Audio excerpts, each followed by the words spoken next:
Who can say that light is not a problem? And yet here is this audacious suggestion that what we are bothering about is a ghost. It's something that isn't really there. But you know, when we look at the history of science, we find to what an extraordinary sense science has solved problems by dissolving them. I mean, such things, for example, people have spent years and years and years, hours and hours of thought, trying to invent a mechanical contraption that would be in perpetual motion. Think of the trouble they would save themselves if they'd realized it can't be done. Or they've tried to find a construction for trisecting an angle with a straight edge and compass. And it can't be done. And now it's been proved that it can't be done. And how much trouble would have been saved? Or think again of trying to square the circle. Or imagine, for example, people thinking for centuries that the planets revolved about the Earth because they were encased in crystalline spheres. Now, the funny thing is they knew they were encased in crystalline spheres. Why? You could see right through them. And yet the whole problem of how the spheres were moved, how there was a primum mobile, an outmost sphere that gave rotation to all the others, has simply disappeared. The spheres are presumed now not to be there at all. And it's much easier to think of the solar system without spheres. In the same way, people jolly well knew that the planets revolved about the Earth in circles. Perfect circles. And it was a considerable shock when Kepler proved that the orbit of Mars was an ellipse. So too, we knew, we were perfectly sure, centuries, that light propagated itself in a mysterious continuum called the ether. And to our astonishment, we found out that there isn't any ether. In so many ways, just ordinary physical science, you see, is an act of understanding the world more clearly by ceasing to ask misleading questions. Exactly the same sort of thing happens in psychotherapy. One of the characteristics of neurotic behavior, you know, is it's repetitive. The neurotic personality keeps going through unsuccessful life patterns again and again and again, and nothing seems to be able to stop it. Now, this kind of behavior is exactly what a Buddhist would mean by samsara, the round or the rat race of birth and death, that is to say, of life as we ordinarily live it.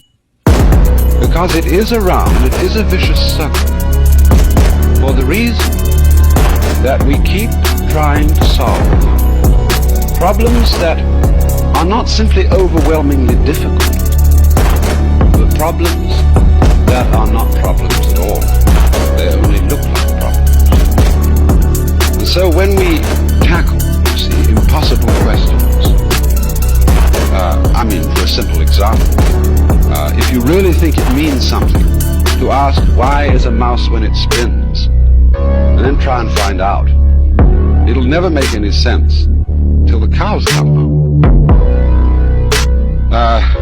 In the same way, Buddhist imagery likened this to looking for the horns of a hare, or the child of a barren woman, or the beard of a eunuch. And thus, things go round and round, never come out, when the question being asked is an absurd question, is a nonsense question. Therefore, what brings cure, healing, say, to a neurotic personality, is the insight that the problem that he was trying to solve was no real problem at all. Now, take, for example, some of the many ghosts which haunt our minds. We say, for example, that we all have an instinct to survive.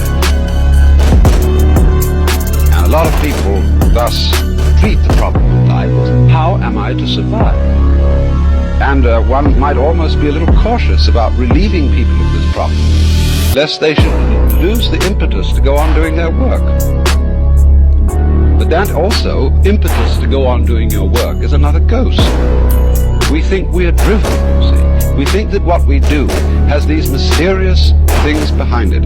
Like, for example, people say, we always choose, make our decisions on the basis of a pleasure principle. We always choose in accordance with what we prefer. And of course, when our choice is limited to alternatives, all of which are rather unpleasant, we choose the lesser evil. Now, what does this actually say? We always choose what we prefer is simply another way of saying we always choose what we choose. Well, there is no way of showing what it is that we prefer, except in the fact that we choose it. See, it's very important simply to keep your eye on what is being done and to describe that. And if you describe it clearly enough and well enough, you will probably find that the ghost of instinct disappeared. Thus, you see, when we talk about an instinct of life, what is this saying? What is the evidence for the fact that there is an instinct for survival? There is no evidence except that, in fact, people survive until they don't. And this is rather odd, because what happens to the instinct for survival when people don't survive? Well, Freud thought he solved this problem by inventing a death wish, a death instinct. But that, too, is something as phony as the survival instinct. And the whole problem is much more simply described if we get rid of both of these ghosts.